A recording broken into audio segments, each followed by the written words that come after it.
News headlines. The killing of 24 people in the attack on the hotel in Kherson by the Ukrainians is unacceptable. A message from Medvedev to the investigators of the murder of Kherson. The President of the Republic of Belarus announced, "I had warned him before the Pavwadi attack on Putin about a terrorist plot against him.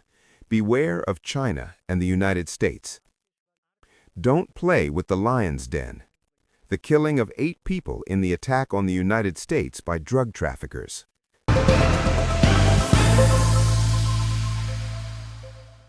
Hello, welcome to this news service. Vladimir Saldo, the Russian commander-in-chief in Kherson, announced today that the attack by the Ukrainian armed forces with the help of Pavwadi on a hotel and a cafe in this region killed 24 people and injured 50 others. However, this terrorist attack by the Ukrainians last night took place when the non-commissioned officers were celebrating the New Year. It is said that this attack was intended to target the non-commissioned officers. The statement explained that one of the Pavwadis was a mixture carrier, and however, the blow from the middle of a Pavwadi was about a minute before midnight. The commander of Kherson said that the British intelligence services were involved in this attack, and however, all those responsible for the attack on the hotel in Kherson were identified and acquitted. According to the statement, a fire brigade was killed in the bomb attack today. The doctors are also trying to save the lives of the injured, and the rescue teams are in the process of removing the bodies of the victims and providing medical aid to the injured. In addition, Medvedev, in contrast to Kherson and Khakin, assassinated the non-commissioned officers with a fascist murder, which was a quick, ruthless, and treacherous attempt against the operatives and commanders of the Russian military operations. Dmitry Medvedev, the current deputy head of the Russian Security Council, in reference to the attack in Kherson, which was a non-commissioned assassination, strongly condemned this action and wrote, "The non-commissioned assassination of women and children is an unacceptable and contrary action to human principles and international law." He, in contrast to this incident, with some historical evidences related to the Second World War, emphasized the need to resuscitate the operatives and their commanders because of these actions. Medvedev also sought to draw attention to those responsible for this attack in the context of the Russian military operations, and announced that these incidents should not remain unresolved. Belarusian President Alexander Lukashenko said that before Vladimir Putin's trip to South Africa for a briefing at the BRICS conference in 2023, he had probably warned him about a possible terrorist attack. His statement is that the recent attack by the Ukrainian Peshmerga on Putin's residence in the Novgorod region has been reported. The Russian Ministry of Defense published a flight plan and a video of the remaining Peshmerga and described the attack as targeted and detailed. Lukashenko explained that Belarus had received information from Western media and had heard about the preparation of a terrorist attack against the Russian president. He said in a conversation with Putin before the BRICS conference that he advised him not to go abroad while the war in Ukraine continues. In a conversation with the Belarusian president, Putin initially rejected the concerns and said that his enemies are not that crazy. But with Lukashenko's insistence, Putin did not attend the conference and said that his presence in the country is more important now. And instead of him, his foreign minister, Sergei Lavrov, became the ambassador of South Africa.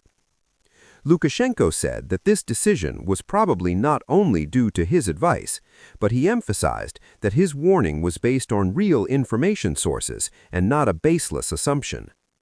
Lukashenko, in reference to the recent Peshmerga attack on Putin's residence, said that the latest attack has strengthened his belief that the real danger and warning were intended. It is clear that everyone in the West knows that if Putin gets out of the way, everything will be different. Today, for the first time, I say this because there should have been no carelessness. They have lied, and Putin has repeatedly confirmed this issue. The Office of the Taiwan Affairs in the Chinese government on Wednesday, in response to a recent statement from the United States, which is intended to sell military equipment to Taiwan, has openly announced that any country or force that plays with this issue will definitely pay a heavy price. Zhang Han, spokesman for the Taiwan Affairs Office of the Chinese Government Council, in his statement, which was published by Xinhua news agency, expressed strong opposition to any military ties between Washington and Taipei from the United States in order to maintain the unity of China and the trilateral agreement between the two countries. The trilateral agreement includes the Declaration of Shanghai in 1972, the Declaration of the Establishment of Diplomatic Relations in 1979, and the Declaration of August 17, 1982, which is directly related to the issue of arms sales to Taiwan, in fact, the pillar of diplomatic relations between the United States and China. These three trilateral agreements have determined that, according to the United States, Taiwan will be recognized as a part of China, and its official relationship with Beijing will be established.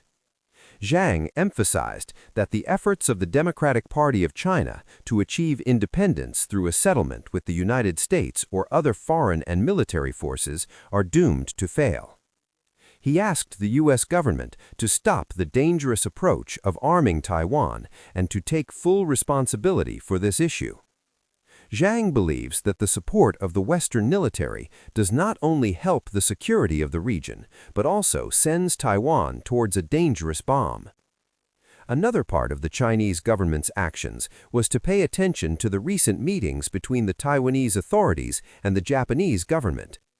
Zhang, in an analysis of these meetings, said that the Chinese government in Taiwan, to attract foreign support in the process of reunification, has abandoned its principles and is in a trap for Japan.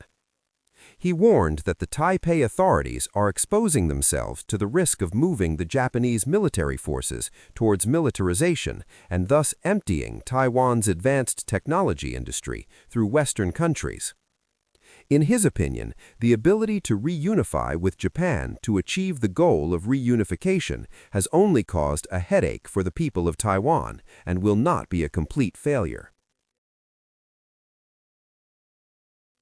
The U.S. military has announced that in the past 2 days, 5 ships have been targeted for smuggling drugs, which resulted in the killing of 8 people. The commander of the Southern Army of the United States announced in a statement that at first 3 ships were targeted. This commander wrote in a post in X that in the first attack, 3 smugglers of drugs were killed on the first ship. The rest of the people freed the other 2 ships and fled to the sea before the next attack on the sinking of those 2 ships was launched. The commander of the South then announced that the other 2 ships were targeted. Without clarifying the location of this attack, he confirmed that 5 other people were killed in this attack. A U.S. official who did not want his name to be revealed said that 8 people had left the ships and the search is continuing. The U.S. Coast Guard has announced to Reuters that the U.S. Coast Guard has installed an aircraft carrier in the area and is cooperating with the ships present in the area.